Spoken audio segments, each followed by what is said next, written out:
Bousquet qu'on reçoit, l'interview frontale, ça commence maintenant. Mon pote, je te dis, jamais tu seras président de la République. Très bien. Parce que t'es trop minable. Frontière, la matinale. Vous êtes un matamor, vous êtes un tartarin, un bluffeur. Non, je ne me calmerai pas. Ne me menacez pas physiquement, monsieur Tapie. Il vous en cuirait. L'interview frontale. Vous êtes rédacteur en chef de la revue Éléments et directeur de la Nouvelle Librairie qui maintenant elle est accessible comment? Parce que en ligne, seulement en ligne. On est d'accord. On espère que dans les mois qui viennent, elle le sera physiquement de nouveau. On croise les doigts en tout cas. Merci d'être présent aujourd'hui avec nous. Déjà, première question, quelle a été votre réaction? Parce que là on est dans l'actualité chaude. Quelle a été votre réaction hier à cette annonce de censure officielle? Pour moi, du bonheur, étonnamment. Ça vous surprendra pas. Je trouve que le Rassemblement national a été quand même assez long à la détente. C'est un parti qui est sur la défensive depuis très longtemps, alors que c'est un rapport de force qui s'est instauré à l'Assemblée nationale, en tout cas à partir du soir du 30 juin, du premier tour des législatives, où le RN a gagné les élections, de fait a gagné les élections, puisqu'on a annoncé un second tour avec une majorité relative, sinon une majorité absolue, et l'élection a été escamotée, donc ça a été une farce d'élection, la guerre de Troie n'a pas eu lieu, disait Jean Giraudoux, l'élection n'a pas eu lieu, donc j'étais surpris par la passivité du RN, il était temps qu'on confronte Emmanuel Macron à ses contradictions, à l'ingénieur de chaos, puisqu'on le retourne, laissons la phrase au romancier, mais on le retourne au RN. Non, c'est Macron qui a créé du chaos, qui ajoute du chaos au chaos. Donc oui, un relatif soulagement. Je pense que le RN doit intégrer le fait que la politique, c'est de l'ami et de l'ennemi, que c'est du rapport de force, que ce rapport de force, il l'a perdu dès lors qu'il s'aligne, dès lors qu'il se normalise, ce qu'il fait depuis des mois. Il s'est fondu dans les règles du jeu démocratique, dans les règles du jeu institutionnel. Ses adversaires, non. Ses adversaires ont fait une union sacrée contre lui, donc ont biaisé totalement, il faussait totalement une élection. Donc il était temps de voter une censure qui s'imposait, même si on est dans une configuration étonnante. Médiocre joueur d'échecs, mais néanmoins joueur d'échecs, c'est une configuration de patte. Le patte, c'est la paralysie totale. Les deux joueurs sont neutralisés, il n'y a pas de vainqueur. Là, en l'occurrence, c'est les trois joueurs qui sont neutralisés. Là, quelque tout part. est neutralisé. Il n'y a pas de plan B, il n'y a pas de jour d'après. On ne sait pas ce qui va se passer. Mais là encore, le chaos institutionnel a été inauguré par Emmanuel Macron, qui a traité avec beaucoup de légèreté la Constitution. Non seulement la lettre de la Constitution qui a prévu quasiment toutes les cas de figure, sauf le cas de figure qui est le nôtre, mais surtout qui a piétiné à rebours du général de Gaulle, mais dans l'esprit de François Mitterrand, malheureusement, et de Jacques Chirac, l'esprit de la Constitution. Totalement. Alors pourquoi il a trahi l'esprit de la Constitution, selon vous? Parce que là, il y a quand même, ce qu'on en discutait avec Angela à l'instant, mais il y a quand même cette idée selon laquelle l'hyper-présidentialisation d'Emmanuel Macron, ça s'est terminé. On voit que depuis quelques mois, il est en retrait, qu'il y a plus un respect du binôme avec le chef d'État qui représente et le Premier ministre qui gouverne. Est-ce que finalement, il n'est pas revenu un peu sur quelque chose de plus institutionnel? C'est pas mon sentiment, Alexandre. J'ai l'impression que c'est un président qui est enfermé dans sa bulle narcissique, qui se pavane comme un enfant capricieux, sinon même un enfant tyrannique. On lui a beaucoup reproché dès 2017.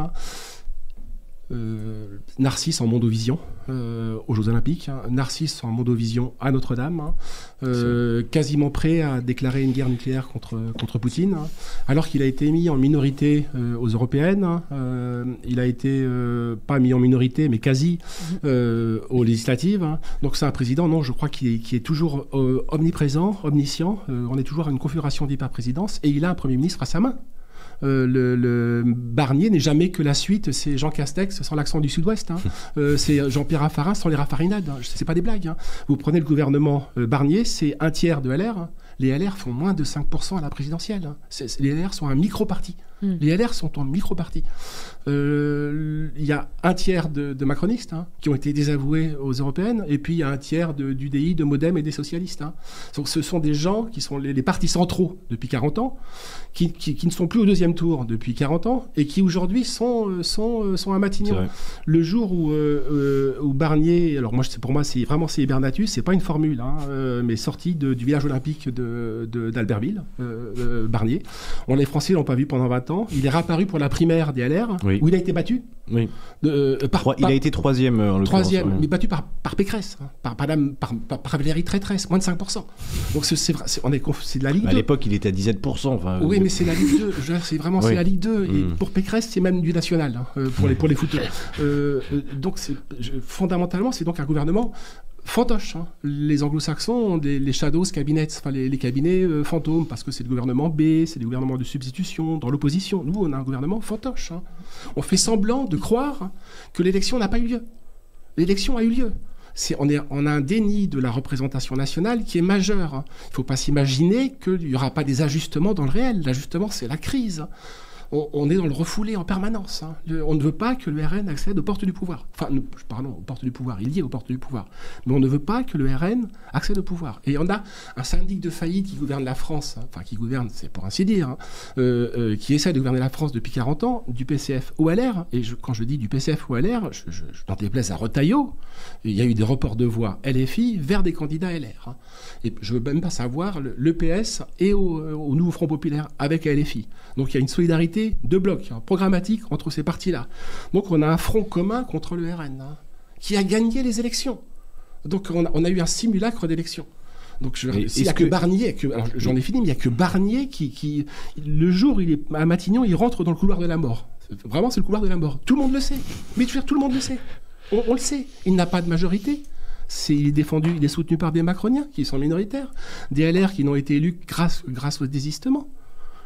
Oui. Donc on attend, c'est quand est-ce que la sentence d'exécution va être appliquée. Et est-ce qu'essaye pas de faire le Rassemblement national, selon vous, c'est justement de renverser en fait, parce que si on suit si on suit le raisonnement, finalement, c'est en gros le RN doit gagner seul face à tout le monde, face à tout le bloc. Non. Mais alors que là, actuellement, ce qu'essaie de faire le RN, c'est justement de renverser la logique de la diabolisation en mettant le NFP et a fortiori, bien entendu la France Insoumise, dans cette logique de diabolisation et d'apparaître comme étant effectivement normal et on va dire à l'intérieur de l'arc pour que en fait la prochaine fois dans une dissolution, Gabriel Attal dise pas voter LFI plutôt que voter RN, mais voter RN plutôt que voter LFI. Est-ce que c'est pas ça une stratégie qui fonctionne? J'en suis pas sûr. J'aurais pu soutenir cette... D'abord, c'est pas une stratégie, je pense. Hein. Je pense que tactiquement, c'est très fin. Parce qu'ils peuvent se cacher, ils se cachent derrière Zemmour, il est plus radical qu'eux.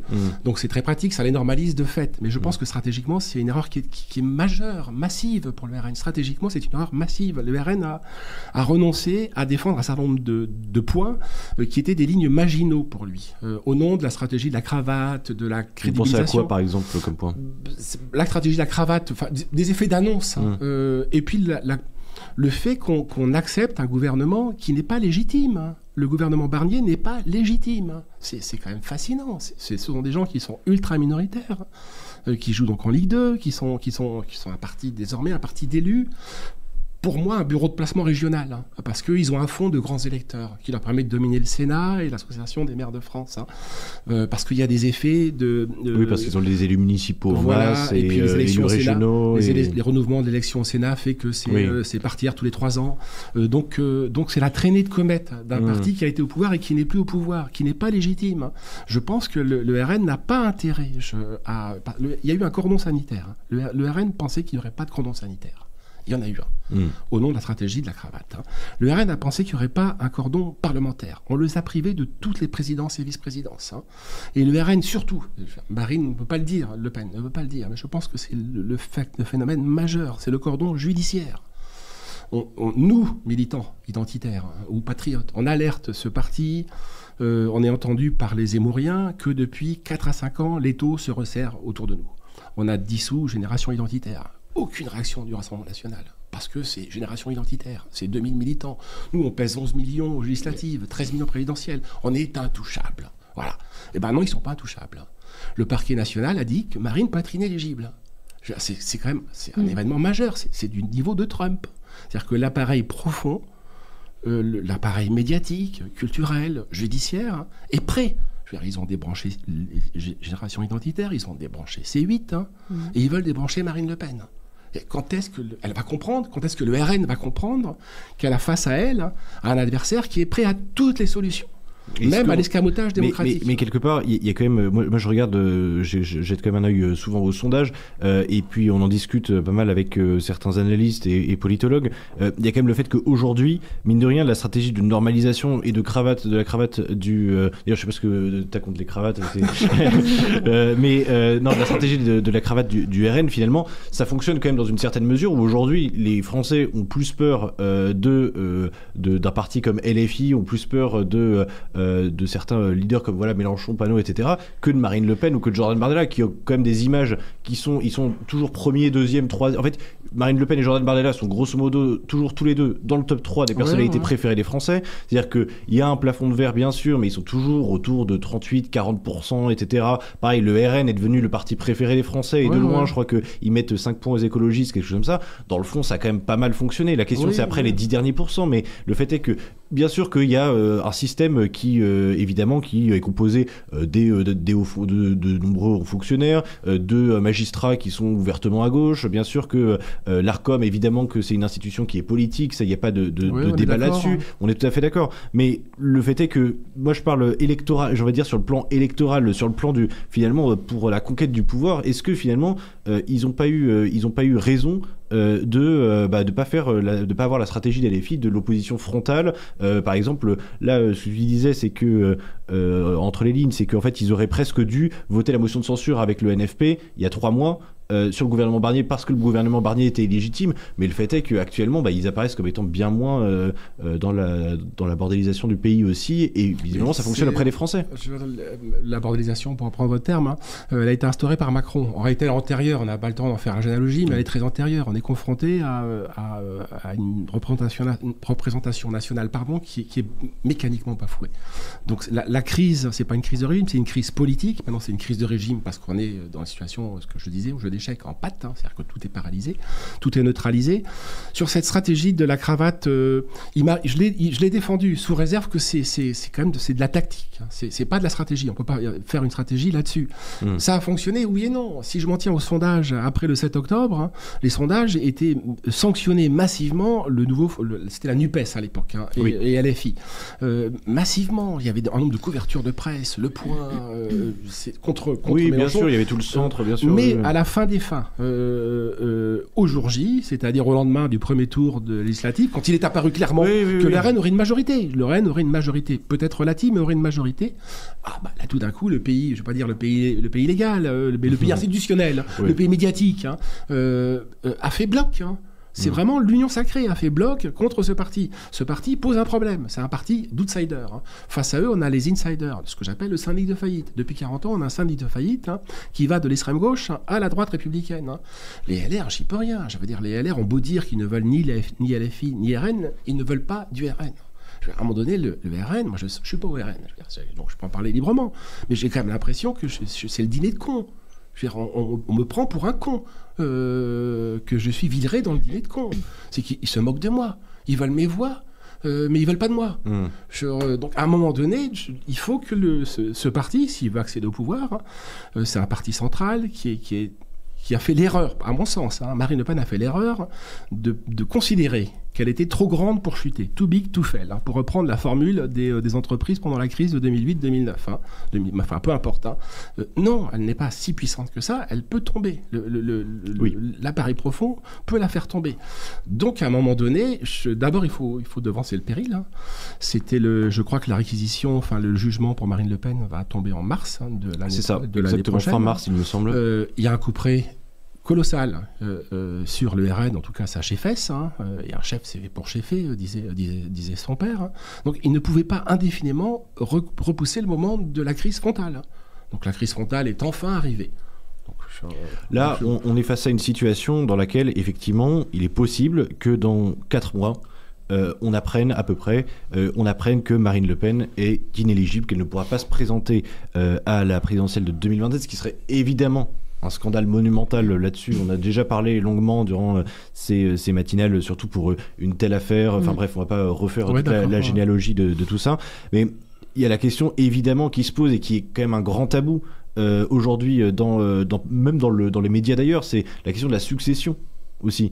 à une potentielle inéligibilité de Marine Le Pen. C'est-à-dire que effectivement, nous on a fait la une de notre dernier magazine, je sais pas si tu as pu le lire, mais sur Jordan Bardella et Marine Le Pen. Sur le duo. Et exactement. Et en fait, finalement, moi, quand on a appris un peu que Marine Le Pen pouvait vraiment être inéligible et que c'était quelque chose de façon provisoire et que c'était possible, on avait titré 2027 avec Marine et Jordan en une. Alors moi, évidemment, j'ai pensé dans un premier temps, mince, on a complètement raté notre coup. Et puis finalement, en regardant bien la photo, on voit aussi que Jordan Bardella, il est tourné vers Marine Le Pen. Il a un regard. Est-ce que Jordan Bardella, il incarne la même chose que Marine Le Pen? Est-ce que c'est quelqu'un qui peut permettre de l'emporter et de briser les derniers pourcents qui manquent? Si je m'en tiens au sondage, oui. Il y a des sondages où il est donné même devant Marine Le Pen. Hein. Il séduit manifestement beaucoup plus la droite entrepreneuriale, les LR que ne pourrait le faire Marine Le Pen. Hein. Et je pense quand même que le bloc central, et c'est aussi une des raisons pour lesquelles le RN a été jusqu'à la censure, le bloc central du RN, c'est quand même la France périphérique. Hein. C'est une France pavillonnaire, c'est une France ouvrière, d'employés et de petits artisans et commerçants. Marine l'a capté. Je ne sais pas dans quelle mesure l'effet sondage aura une traduction électorale. De fait, la popularité de Jordan Bardella est considérable. Hein. Celle de Marine Le Pen l'est aussi. Hein. Moi, j'avais tendance en 2022, quand on la voyait dans les foires agricoles, à la comparer, sans blaguer, au roi Thaumaturge. Hein. C'est avec le toucher des écrouelles, sans blaguer. Je rejoins. Alors, on me dit, oui, tout le monde, dès qu'il y a un homme, une vedette dans une salle, tout le monde veut faire des selfies. Non, Marine, ça frisait l'adulation. Oui, bien sûr. C'est assez marquant, quasiment un culte marial. C'est fascinant. Tout à fait. Il semblerait que quand je vois les dédicaces de Jordan Bardella, alors c'est surtout des jeunes, hein, donc attention à l'effet d'optique jeune. Hein. Il y a un survote en France de vieux et il y a un sous-vote de jeunes. Hein, donc, mais bon, il est dans les pas, c'est le dauphin. C'est une position qui au RN a toujours été, au FN, hein, puis au RN, la question de la position du dauphin a toujours été vacillante et fragile. Hein. Pour autant, on a l'impression que oui, elle s'adresse au marinisme municipal, à la France périphérique. Hein. Lui, même s'il en vient par la Seine-Saint-Denis, s'adresse à une France plus bourgeoise, plus entrepreneuriale, dont le RN a besoin. Pas seulement comme une forme d'appoint, elle a besoin pour gouverner. Simplement, à l'heure actuelle, j'y peux rien. Qui a franchi le Rubicon en juin? Il n'y a que Ciotti, Alexandre Avril et Guilhem Carayon. Ils sont 3 ou 4 au sein des LR. Donc les LR ont fait le choix de rester, pour des soucis de confort intellectuel, de position moralement confortable, dans les dîners en ville, sur les plateaux de télévision. Moralement et économiquement, je pense aussi confortable, puisque ça les arrange bien de garder un minimum... la possibilité de confortablement garder leur portefeuille aussi. Je pense notamment à Pécresse, Rachida Dati. Bon, Rachida Dati, ça a été encore pire que ça, c'est qu'elle est carrément partie dans la Macronie. Mais en fait, c'est totalement volontaire. Ils le savent ce qu'ils font, et ils font ça en âme et conscience. En fait, est-ce qu'ils pensent une seule seconde aux Français? Non, mais surtout effectivement, je pense que c'est important parce que il y a un reproche, il y a un procès, il y a plusieurs procès qui sont faits au RN, et en particulier à Marine Le Pen, moins Jordan Bardella. Mais enfin, les deux sont tellement intriqué que quand on fait un procès à l'une, on le fait aussi à l'autre. Hein. Le procès, c'est le refus de l'union des droites. Hein. Mais les gens qui parlent de l'union des droites, je parle des LR, hein, la refusent au RN. Hein. La refuse mécaniquement. Je le redis, il n'y a que Ciotti qui franchit le Rubicon. Laurent Wauquiez... Oui, mais alors que Wauquiez et d'autres, on sait très bien qu'ils pensent la même chose, finalement, sauf sur le plan économique, mais ils pensent sensiblement la même chose. Moi, je vais au-delà sur Wauquiez. J'ai eu proche de Patrick Buisson dans une autre vie, qui a été proche de Laurent Wauquiez dans une autre vie, m'a toujours alerté et mis en garde contre ce personnage-là. Il a tout pour réussir, ce garçon. Je le redis à nos auditeurs. Normalien, major de l'ENA, premier, c'est une tête, hein, bien sûr. Premier à l'agrégation d'histoire. Tout ça à 20 ans. Très bon discours. Formule. Mais enfin, il faut quand même des formules pour tacler ces gens-là, quoi. C'est le Richard Gasquet de la politique. Hein. Gasquet. Bon. Ouais, mais c'est le Richard Gasquet de la politique. C'est pas des blagues. Non, hein. À 20 ans, il est numéro 1. Il bat Nadal tout le temps, quoi. Et à 25 ans, non, le type est dans le professeur du classement. Donc si c'est ça, alors je continue dans les formules. Hein, il faut que le RN intègre que il est en position de force aujourd'hui. Oui, évidemment, c'est un risque la censure est un risque pour lui dans sa stratégie de normalisation, de lissage, de pas de vaguisme. C'est un risque, mais c'est un risque qu'il faut prendre. La politique, c'est qui perd gagne. À un moment donné, tous les hommes politiques qui nous ont précédés, en tout cas sous la 5e, les deux plus grands, ont fait qui perd gagne. En particulier De Gaulle. Donc le RN était à la croisée des chemins, doit faire ce choix-là, et moi je ne veux pas, on va recommencer un sketch là. Donc je fais des formules, vous me pardonnez, mais on parle de François Baroin. de Béraud. Donc pour moi, vous êtes trop jeune, hein, mais pour moi, c'est l'inspecteur d'Éric du dimanche. Hein. En boucle, mais c'est vrai que c'est un marronnier, Barouin. C'est le type qui a été le plus souvent annoncé Premier ministre. C'est ça. Fascinant, mais alors qu'il a jamais. Non, c'est rien. Non, mais Barouin, c'est une bonne gueule, c'est quelqu'un qui a une voix douce, et donc du coup, voilà. Mais c'est à peu près tout. C'est-à-dire qu'il est maire de Troyes, c'est un bon maire. Il a une voix de fumeur. Mais comment il a une voix de fumeur qui excite des zones érogènes. Voilà. Mais non, je voudrais quand même juste parler d'un dernier sujet, peut-être avant de conclure, c'est la question institutionnelle. Aujourd'hui, je suis désolé, la transition peut-être un peu brusque avec Barouin, mais cela étant, il y a quand même une vraie question qui se pose aujourd'hui dans le système tripartite dans lequel on est. C'est est-ce que on n'arrive pas quand même au bout d'un moment à trouver même structurellement les limites de la Ve République? Est-ce que en fait finalement c'est uniquement une question conjoncturelle et on retrouvera normalement un système droite-gauche, bipartite, classique, etc. Qui permet un certain équilibre, ou alors est-ce qu'on n'est pas un peu condamné par la présence des boomers, par la présence de cette France périphérique et patriote, et par la présence de cette nouvelle France structurellement quelque part, est-ce qu'on n'est pas condamné à justement avoir des institutions qui seront toujours bloquées et à pas avoir de majorité qui se dégage, à avoir toutes les limites de la Ve République? Alors là, j'en fais pas une question de principe. Hein. J'ai pas la religion quasi fétichiste de la Ve République. Hein. Je suis pas non plus un constitutionnaliste, hein, donc j'ai pas de plan B. Je sais que les insoumis et les écologistes depuis des années veulent une 6e République. Hein. Je suis pas tout à fait convaincu par leur formule. Hein. Fondamentalement, ça vous surprendra peut-être, Alexandre, mais moi, la formule évangélique, qui s'adresse au docteur de la loi, qu'elle s'adresse au docteur de la loi ou qu'elle s'adresse au docteur de la Constitution, donc en l'occurrence les juristes et les constitutionnalistes, la lettre tue, l'esprit vivifie. Mais de fait, aujourd'hui, on est dans une impasse, le PAT, hein, où il n'y a pas d'issue à la crise, hein, sinon l'explosion. Alors qu'est-ce qui va exploser? La démission de Macron ne résoudrait rien. Elle ne résoudrait rien. Alors ça, pour le coup, ça pourrait quand même permettre une nouvelle dissolution, ça pourrait quand même permettre de dégager un élan. Comme je suis pas constitutionnaliste, j'ignorais ce point-là. Parce qu'en fait, c'est le président en place qui peut dissoudre une fois par an. Et si un nouveau président, il peut dissoudre lui aussi de son côté. Dans ces cas-là, la crise est résolue. Il faut que Macron assume l'échec de sa politique, qui est majeur. Il va rester comme le président. On fait pire que François Hollande. On descend à chaque fois d'un palier. De Gaulle l'avait dit. Là, en plus, j'ai pas la religion du général de Gaulle, hein, mais de Gaulle l'avait dit. Après moi, ça va être le vide. Hein. Donc on descend. Macron, le Mozart de la finance, l'expert dans tous les domaines, et c'est le requiem de tout. Le Mozart, il n'a retenu que le requiem. Je veux pas le comparer à Néron. Néron est trop grand pour lui. Et Néron a eu un Suétone. Hein. Peut-être que Macron l'aura. Et Macron a reconstruit Rome. Pardon. On va y arriver. Néron a reconstruit Rome. Ouais. Maudite rime. Hein. Oui. Non, la seule issue, c'est. J'ignorais ce point-là. Vous voyez, ma connaissance de la Constitution avoisine le zéro, mais je le redis, l'important, c'est la lettre. Hein. C'est pas la lettre, c'est l'esprit, décidément. Dans ces cas-là, il faut le pousser à la démission. Le gouvernement va être censuré. On n'a pas de possibilité de gouvernement légitime. Ça n'est pas possible. Moi, la question que je me posais hier, c'est quand même concrètement, là, Emmanuel Macron, on pourra peut-être terminer là-dessus, mais on a encore 2 ans et demi, théoriquement, d'Emmanuel Macron à tenir.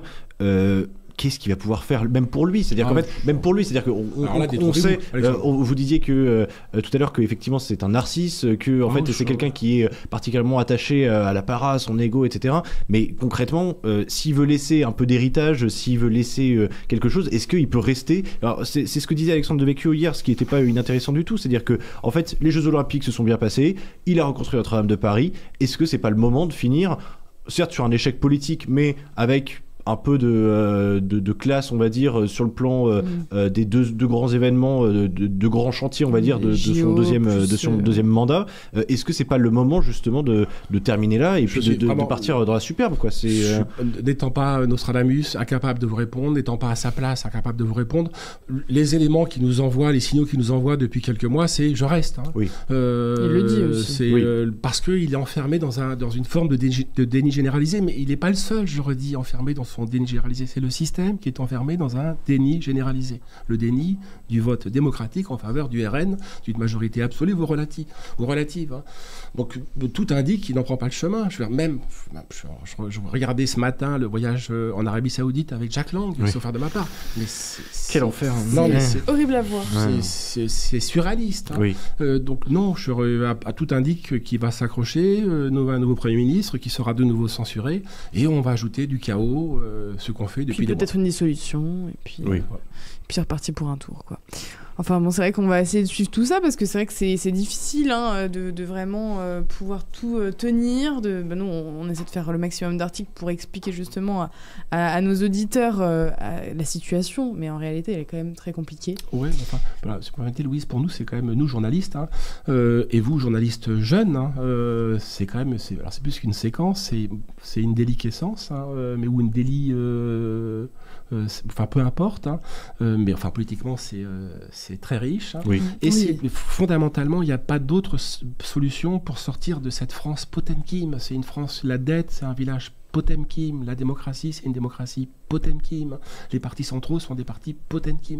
Il faut que ce décor en carton-pâte s'effondre. Notre modèle économique est mauvais, il est fondé sur la consommation, notre dépense publique est mauvaise, hein. Notre gestion de la crise migratoire, Bruno Retailleau, on est presque comique, hein, je veux dire, avec ses discours. Quelle est la part de Retailleau dans le budget de Barnier? À la marge, grâce aux sénateurs, on aurait pu avoir rogné un peu l'AME, mais l'AME c'est un symbole, hein. Face à l'océan que nous coûte 40 à 50 milliards d'euros par an la question migratoire, sans parler des coûts cachés qui sont les plus importants. Donc toutes ces crises-là doivent se dénouer. On a une convergence de crises. Il faut qu'à un moment donné, cette convergence de crises accouche de quelque chose de nouveau. Bon, en tout cas, on va suivre tout ça. Merci beaucoup François Bousquet d'être venu ce matin dans la matinale.